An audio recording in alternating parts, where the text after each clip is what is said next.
আমি তারেক জিয়া সাহেব দেশে গেছেন, বিনয়ের সাথে অনুরোধ করব, পুরো বাংলাদেশের সবার আশা ভরসা আপনার সাথে জড়িত, মানুষ চায় একটা পরিবর্তন আসুক, অন্তত এই মফ বন্ধ করেন, অন্তত আপনি আল্লাহর ওয়াস্তে এই বিশৃঙ্খলা বন্ধ করেন। আমরা বড় আশা ভরসা নিয়ে ডক্টর ইউনূস সাহেবকে দিয়েছিলাম। এরকম পরিস্থিতি দেশের, ইন্না লিল্লাহি ওয়া ইন্না ইলাইহি রাজিউন। আমাদের হাদি হত্যা হওয়া, এই হত্যাকাণ্ডগুলার কোনোদিন আইন, এগুলার কোনো বিচার হবে না। জাতি পৃথিবী জানতেও পারবে না কে হত্যা করেছে। বিডিআর হত্যাকাণ্ড করে আমাদের দেশকে বিনাশ করে দিয়েছে। এই হত্যাকাণ্ড কিয়ামতের আগ পর্যন্ত এটা কি হবে না, সত্যিকার অর্থে এগুলার বিচার হবে না। আমরা জানতে পারি না এক্স্যাক্টলি জিয়াউর রহমান সাহেবকে কে মেরেছে, এই হত্যাকাণ্ড আনোয়ার সাদাতকে কে মেরেছে। আপনি যদি দেখেন যে এই মানুষটা বাংলাদেশের জন্য, বাংলাদেশের উন্নতির জন্য একটা বিশাল বড় ব্রিজ, এটাকে সরিয়ে দেবে, এটাকে সরিয়ে দেবে। বাংলাদেশে বিএনপির লোক মারা যায়, আওয়ামী লীগের লোক মারা যায়, কিন্তু একটা পার্টির লোক মারা যায় না, কারণ তারা জানে কিভাবে রিঅ্যাক্ট করতে হয়, তারা সব জানে। এখানে রইসুদ্দিন মারা যান, রইসুদ্দিন মারা যাবেন কেন? রইসুদ্দিন কি কোনো সন্ত্রাস কাজ করেছে? রইসুদ্দিনের ব্যাপারে আজ পর্যন্ত কেউ একটা শব্দ বলেছে? হাদিদের বিচার আপনি লিখে রাখেন, কশ্চিন কালেও হবে না। আমরা কিয়ামতের জন্য অপেক্ষা করি। জাভেদ আখতার সাহেবকে এই জন্য জানান দরকার যে একটা কিয়ামতের দরকার আছে, নতুবা আমি অরিজিনাল বিচার পৃথিবীতে হয় নাই, আমি আপনাকে পুরো 1000 লিস্ট বলতে পারবো। আপনি সবকিছুকে হাওয়ায় উড়িয়ে দিয়েছেন শুধুমাত্র নিজের দলের জন্য। যেই ব্যক্তি ইউনিভার্সিটিতে একটা প্রফেসর নিয়োগের ক্ষেত্রে সততা দেখাইতে পারে না, তাকে আপনি বলতেছেন ইসলামের নাম দিয়ে আমি পার্লামেন্টে ঢুকাই দেব। ইন্না লিল্লাহি ওয়া ইন্না ইলাইহি রাজিউন। আপনারা অনেকে প্রশ্ন করেছেন তাইলে হুজুর ভোট কাকে দেব? দেখেন, মন্দের ভালো, যাদের মাধ্যমে অন্তত আমার ইহকালীন কাজগুলা সুষ্ঠুতার সাথে সম্পন্ন হবে, আমার নবীর শানে বেয়াদবির বাজার গরম হবে না, এখানে ধর্মের নামে উগ্রতা যাবে না, লাঠি নিয়ে দৌড় দেওয়া, একটা বিল্ডিং ভেঙে ফেলা। প্রথম আলো বলেন এই সমস্ত পত্রিকার অফিসগুলা লাখ গুন্ডামি করেছে। আপনি গুন্ডামির জবাব কিভাবে দেবেন? মপ করে, যখন যেখানে যাকে খুশি। কিছুদিন আগে ফ্রান্স থেকে এক ভদ্রলোক মাজারের একটা ফিরিস্তি বর্ণনা করলেন। আমি আর কিছু বলতেছি না, আমরা তীব্র প্রতিবাদে এসে এগুলা করি না, এগুলো ফাঁসুয়া ব্যাপার। আমি শুধু করবো ইন্না লিল্লাহি ওয়া ইন্না ইলাইহি রাজিউন। যেটা জানেন না সেটা নিয়ে না গলানো উচিত। আর আপনি যেই দলের হয়ে এই কথাগুলো বলেছেন তাদের প্রতি আমাদের বিনয়ের সাথে অনুরোধ, শেষ পর্যন্ত আপনারা ফ্রান্সের উপর নির্ভর করলেন এই বিষয়গুলো প্রচার করার জন্য। মাজার কিভাবে এসেছে, কত দারুণ বক্তব্য, হাইলি ইন্টালেকচুয়াল, আমাদের বুঝে আসে নাই। আমরা ইন্টালেকচুয়াল না, আমরা এটা বোঝার চেষ্টাও করি না। No need. মাজার শুধু বাংলাদেশের বিষয় না। আচ্ছা, বাংলাদেশে না মাজার আপনি যেভাবে বলেছেন সেভাবে এসেছে, তো পাকিস্তানে, আফগানিস্তানে, ইন্ডিয়াতে, ইরানে, ইরাকে, প্যালেস্টাইনে, সিরিয়াতে, ইয়েমেনে, মিশরে কিভাবে এসেছে? শেষ পর্যন্ত আমার নবীর মদিনাতুন নববী, ওখানে কোন কৃষক গিয়েছিলেন? ইন্না লিল্লাহি ওয়া ইন্না ইলাইহি রাজিউন। তারপরে আমি আপনার দুই একটা শব্দ আপনি বলেছেন বাংলাদেশের সাধারণ জনগণ এখন মাজারের বিরুদ্ধে। আপনি কোন সাধারণ জনগণের কথা বলেছেন? তাইলে বাংলাদেশের সাধারণ জনগণ যদি মাজারের বিরুদ্ধে যায়, তাহলে তো বাংলাদেশের মাইজবান্ডার দরবার শরীফের উরসে পাকের মধ্যে 40 লাখ মানুষ হয়, আটরশির উরসের মধ্যে 50 লাখ মানুষ হয়, এনায়েতপুরের উরসের মধ্যে 50 থেকে 60 লক্ষ মানুষ হয়, নলতা দরবারে খান বাহাদুর হাসানুল্লাহর দরবারে 15 থেকে 20 লক্ষ মানুষের জমায়েত হয় উরসে পাকের মধ্যে। এখানে খুলনার খুলনবী রহমতুল্লাহ আলাইহির দরবারে 15-20 লাখ মানুষ একত্রিত হয়। আমাদের ব্রাহ্মণবাড়িয়াতে প্রফেসর আব্দুল খালেক রহমতুল্লাহ আলাইহি চতুরা দরবার শরীফের মধ্যে লাখো মানুষ, এরা সাধারণ মুসলমান না? আমাদের যদি আপনি জামিয়ার উরুস দেখেন, আমাদের যদি আপনি এই কি বলে সোনাকান্দা দরবারের উরুস দেখেন, আমি আপনাকে বলবো আপনি ফ্রান্স থেকে এসে এগুলো দেখেন, তো এরা সাধারণ মুসলমান না? আমি আপনাকে বলি, বাংলাদেশের রাজনীতি, বাংলাদেশের আমাদের রাজনীতি এখন দুই ভাগে বিভক্ত, বরং 3 ভাগ। আমি এটাকে 2 ভাগ করি।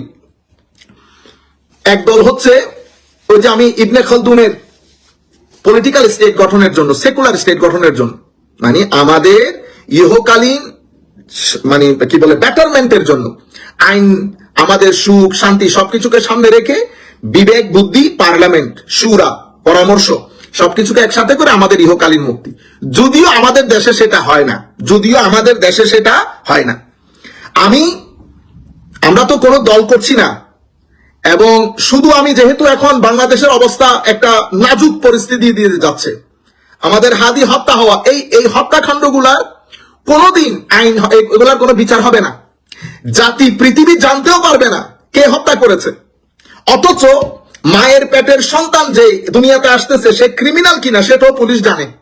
পুলিশকে যদি জিজ্ঞেস করেন হুজুর আমার ভাতিজা আসবে একটু বলেন দেখি সে তার ক্রাইম কি কি, পুলিশ আপনাকে 100 ধরনের ক্রাইম বলবে।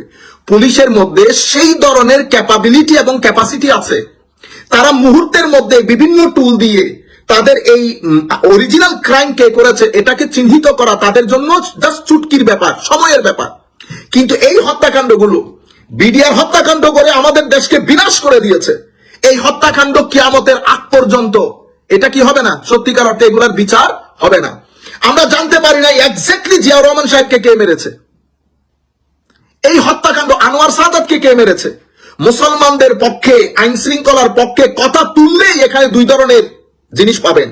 একটা হচ্ছে কিছু মানুষ আপনার বিরুদ্ধে লেগে যাবে, তারা জানেও না কি বলছে, তারা বুঝতে পেরেছেন, যে কোনো একটা রাস্তায় ফেলে দেয়, উনি আওয়ামী লীগ করে, উনি বিএনপি করে, উনি জামাত করে, যে কোনো একটা রাস্তায় ফেলে দেয়, আপনি এখানে সত্য কথা বলতে পারবেন না। আর একটা হচ্ছে আপনি যদি দেখেন যে এই মানুষটা বাংলাদেশের জন্য, বাংলাদেশের উন্নতির জন্য একটা বিশাল বড় ব্রিজ, এটাকে সরিয়ে দেবে, এটাকে সরিয়ে দেবে। বাংলাদেশে বিএনপির লোক মারা যায়, আওয়ামী লীগের লোক মারা যায়, কিন্তু একটা পার্টির লোক মারা যায় না, কারণ তারা জানে কিভাবে রিঅ্যাক্ট করতে হয়, তারা সব জানে, বুঝতে পেরেছেন। এখানে রইসুদ্দিন মারা যান, রইসুদ্দিন মারা যাবেন কেন? রইসুদ্দিন কি কোনো সন্ত্রাস কাজ করেছে? রইসুদ্দিনের ব্যাপারে আজ পর্যন্ত কেউ একটা শব্দ বলেছে? কিন্তু আমরা সবাই নতুন সিস্টেম, আইন কানুন সবকিছু বলি। তো বলতে যেটা চাচ্ছি, হাদিদের বিচার আপনি লিখে রাখেন, কোশ্চিন কালেও হবে না। আমরা কিয়ামতের জন্য অপেক্ষা করছি। জাভেদ আখতার সাহেবকে এই জন্য জানান দরকার যে একটা কিয়ামতের দরকার আছে, নতুবা আমি অরিজিনাল বিচার পৃথিবীতে হয় নাই, আমি আপনাকে পুরো 1000 লিস্ট বলতে পারবো যে বিচার আমেরিকা বলেন, ইংল্যান্ড বলেন। ডায়ানাকে কে মেরেছে? হু কিল ডায়ানা? বস ডায়ানা অ্যাক্সিডেন্ট করেছে, কিন্তু মাঝে মধ্যে ওই যে টাকার প্রয়োজন হলে কিছু পত্রিকা একটু লেখা মারে, বুঝতে পেরেছেন, 1 মিলিয়ন 2 মিলিয়ন 1 বিলিয়নের একটা ডিল হয়ে যায়, বস এটা চুপ হয়ে যায়। পৃথিবী, আমাদের দেশে করাপশন হয় ঠিক, পৃথিবীর সব দেশে হয়, এই সমস্ত দেশে ভদ্রভাবে হয়, বুঝতে পেরেছেন, আমাদের দেশে অশ্লীল ভাবে হয়, কিন্তু করাপশন সব দেশে আছে। সম্মানিত উপস্থিতি, আমি শুধুমাত্র ওই যে মাজারের কথা যিনি বলেছেন ওনাকে বলছি, সাধারণ মুসলমান বলিয়েন না, তৌহিদি জনতা বলিয়েন না। আমাদের এখন আমি আপনাদেরকে একটা হিস্টোরিক্যাল ব্যাকগ্রাউন্ড বলবো। আমার নবী সাল্লাল্লাহু আলাইহি ওয়াসাল্লামের সময়কালে মুসলমানদের যে উগ্রবাদী দল, সেটার উত্থান ঘটে যুলখুয়াইসার আত-তামিমির মাধ্যমে। এটাকে আমরা খারেজি সম্প্রদায় বলি, খারেজি সম্প্রদায় বলি। তার উত্থান ঘটেছিল আমার নবীর শানে বেয়াদবির মাধ্যমে, যেখানে মুসলমানদের মধ্যে এই যে যোজন যোজন দূরত্বটা বেড়ে গেছে, ঠিক এই কারণে বেড়েছে। সে বেয়াদবি করেছে আমার নবীর নাম ধরে ডেকে, আমার নবীর বন্টন প্রক্রিয়ার উপর অসন্তুষ্টি জানিয়ে সে শানের সারতে বেয়াদবির দরজা প্রথমে উন্মোচিত করেছে। সে আমার নবীর দরবার থেকে বের হয়ে যায়। আমার নবী সাল্লাল্লাহু আলাইহি ওয়াসাল্লাম তাকে ইশারা করে বলেন, এই ব্যক্তির উদর থেকে কিছু মানুষ আসবে, তারা আসতে থাকবে, কিয়ামত পর্যন্ত আসবে, তাদের শেষ দল দাজ্জালের সাথে গিয়ে মিশবে। আপনারা বিষয়গুলো মাথায় আনেন, দাজ্জালের সাথে গিয়ে মিশবে, মুসলমানদের সঙ্গ দেবে না। তারা কোরআন তিলাওয়াতে, রোজাতে, নামাজে আপনার চেয়ে সাহাবায়ে কেরামের চেয়ে বেশি বলে বলেছেন আমার নবী সাল্লাল্লাহু আলাইহি ওয়াসাল্লাম। এটা তাদের উত্থান। পলিটিক্যালি তারা অর্গানাইজড হয় হযরত উসমান গনির সময়কালে। তাদের নিজস্ব নাম ছিল উসমানিয়ুন, তারা নিজেদেরকে উসমানি বলে দাবি করতেন। এটা তাদের পলিটিক্যাল ইমার্জেন্স, মানে তারা আইডিওলজিক্যালি সংঘবদ্ধ হয়েছে হযরত উসমান গনির সময়কালে। Politically as a political entity এদের উত্থান ঘটেছে হযরতে আলী ইবনে আবি তালিব রাদিয়াল্লাহু তাআলা আনহুর সময়কালে। এবং আলী রাদিয়াল্লাহু তাআলা আনহুর সাথে যখন যুদ্ধে লিপ্ত হয়, আলী রাদিয়াল্লাহু তাআলা আনহুকে ফতোয়া দেয় কুফরের। তারা আলী রাদিয়াল্লাহু তাআলা আনহুকে জানান, আমরা আল্লাহর হুকুম বাদে কারো হুকুম মানি না, এবং এটার উপর ভিত্তি করে তাদের নিজের নামকরণ করেছে আসহাবুত তাওহীদ ওয়াল ইতিদাল। আসহাবুত তাওহীদ ওয়াল ইতিদাল মানে হচ্ছে ন্যায় বিচার, দাড়িপাল্লা, ন্যায় বিচার এবং তৌহিদি জনতা। ইতিদাল, মডারেশন এবং তৌহিদি জনতা তাদের নাম ছিল। অতঃপর হযরত আলী রাদিয়াল্লাহু তাআলা আনহুর সময়কালে কি পরিমাণ হত্যাযজ্ঞ করেছে সেটা ইতিহাসে রেকর্ড আছে, আপনারা পড়েন। এর পরবর্তীতে এইটা গতি চলতে চলতে কারবালার যুদ্ধ সংগঠিত হয়। সেই কারবালার যুদ্ধে ইমামে হুসাইন রাদিয়াল্লাহু তাআলা আনহুর বিরুদ্ধে ম্যাক্সিমাম লোক এই আইডিওলজির লোক ছিল, খারেজি সম্প্রদায়ের। এবং তাদের নৃশংসতা, ভয়াবহতা কল্পনা জল্পনার বাইরে। প্রথম মুসলমানদের মধ্যে জবাই করার সংস্কৃতি তাদের মাধ্যমে ইন্ট্রোডিউসড হয়। পৃথিবীতে আমার নবীর সাহাবায়ে কেরাম কখনো কোনো যুদ্ধে কাউকে ধরে কখনো কি করে দেয় নাই, জবাই করেন নাই। প্রথমে এটা তারা এই সংস্কৃতি শুরু করে। অতঃপর কারবালার পরে 300-350 হিজরির মাঝখানে বা 300-400 হিজরির মাঝখানে 300 হিজরির পরে তারা তাদের একটা মতবাদ সমাজের মধ্যে আসে, সালাফি মতবাদ। কিন্তু অরিজিনালি আইডিওলজিক্যালি খারিজিরা যে মতবাদ যে আইডিওলজি পোষণ করত তাদেরও একই আইডিওলজি, কিছু ইদার উদার হবে, সালাফি। অতঃপর হযরত ইমাম ইবনে জাওজি রাহমাতুল্লাহি আলাইহি রাদিয়াল্লাহু আনহু ওনাদের কলম, অতঃপর আমাদের যুগের আইম্মায়ে কেরামের কলমের সামনে তারা টিকতে পারেন নাই। পলিটিক্যালি যেহেতু মুসলমানদের হাতে তখন লাঠি, অর্থাৎ হয়তো উমাইয়া নতুবা আব্বাসী, তো তারা পলিটিক্যালি সেভাবে দাঁড়াতে পারে নাই। অতঃপর দীর্ঘদিন পর্যন্ত তাদের লেখাজোকার মধ্যে তারা নীরব ছিল। সপ্তম হযরতে ইমাম গাজালি রাহমাতুল্লাহ আলাইহির পরে একেবারে 650 হিজরির মাঝখানে ইবনে তাইমিয়ার আগমন। ইবনে তাইমিয়া ইনিয়ে বিনিয়ে এই আইডিওলজিটাকে অনেক প্রমোট করে। ইবনে তাইমিয়া আপনারা জানেন অনেক বড় মাপের আলেম ছিলেন, মুসলমান ইসলামী আইম্মায়ে কেরামের মধ্যে একেবারে চৌকস অসম্ভব যোগ্য একজন আলেম ছিলেন, ইমাম ছিলেন। আতাউল্লাহ ইস্কান্দারী রাহমাতুল্লাহ আলাইহির সাথে দ্বিমত পোষণ করে উনাকেও প্রায় কুফরের ফতোয়া লাগিয়েছেন এই ইবনে তাইমিয়া। উনি প্রথম মুসলমানদের মধ্যে ইসালে সওয়াব, আমার নবীর মাজার শরীফে যাওয়া, এই বিষয়গুলো নিয়ে বিভিন্ন ধরনের অস্থির মতবাদ তৈরি করে অসংখ্যবার উনি জেলে গেছেন। কিন্তু উনি একটা মতকে অনেক বেশি স্ট্রেংথেন করে সোসাইটির মধ্যে ছড়িয়ে দেন। উনি দেহবাদী আকীদাটাকে অনেক বেশি প্রমোট করেন, আল্লাহর হাত, আল্লাহর পা, নাউযুবিল্লাহি মিন যালিক। তবে উনি বলেছেন যে মানে এটা কেমন আমরা জানি না, যাই হোক দেহবাদী আকীদাটাকে অনেক প্রমোট করেন। পরবর্তীতে এই আকীদাটাকে ওনার ছাত্র ইবনে জাওজি প্রথম জন না, এই পরবর্তীতে আধুনিক যুগে এসে সৌদি আরবের যখন ওয়াহাবি মুভমেন্ট শুরু হয়, আব্দুল ওয়াহাব নজদি সাহেবের মুভমেন্ট, সেই মুভমেন্টের মধ্যে আইডিওলজিক্যাল যে ব্যাকআপ সেটা ইবনে তাইমিয়ার ছিল।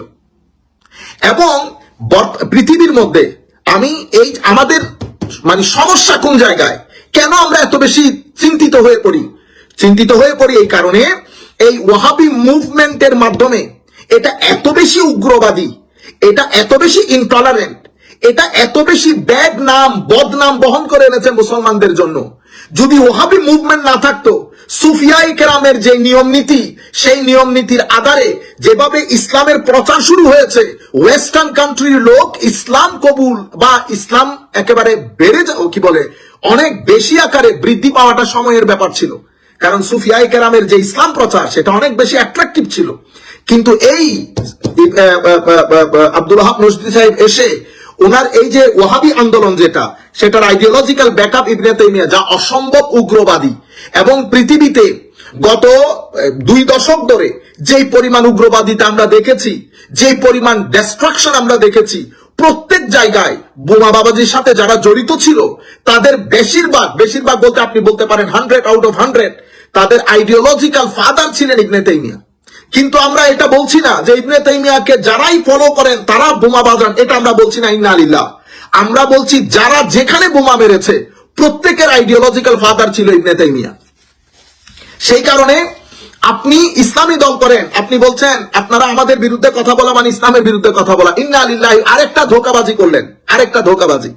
আমরা যেটা বলতে চাচ্ছি যে আপনি পরিষ্কার করেন আপনার আইডিওলজিক্যাল ফাদারকে, আপনি কি চান অরিজিনালি, মানে এই কিছুদিনের মধ্যে আপনি অলরেডি দেখিয়ে ফেলেছেন আপনারা কি চান, কি করতে চাচ্ছেন। আমি আমাদের মিটা ভাইদের আরেকটা কথা বলি, এই গত 2 সপ্তাহ বা 3 সপ্তাহ আগে চিটাং ইউনিভার্সিটিতে প্রফেসর নিয়োগ হবে, ভর্তি পরীক্ষা হয়েছে। এখানে যারা ইসলামিক স্টাডিজে বোধহয় পরীক্ষা নিচ্ছেন, তো যারা ইসলামিক স্টাডিজে পরীক্ষা নিচ্ছেন চিটাং বিশ্ববিদ্যালয়ের সমস্ত বড় বড় প্রফেসর ছিলেন।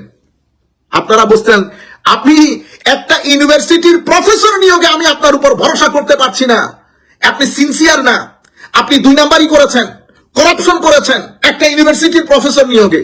আপনি বড় চেয়ার পেলে তো আল্লাহ পাক জানে আপনি কি কি কাজ করবেন।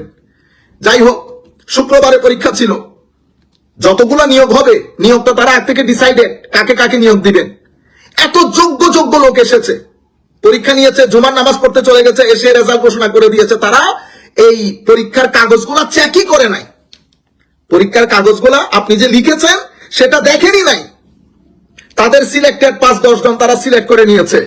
ভিসি সাহেবের উপস্থিতিতে যখন পরীক্ষার পরীক্ষার টাইম এসেছে, ভিসি সাহেব দেখছেন চেয়ারের লগে এদের পরীক্ষার লগে কোনো মিল নাই।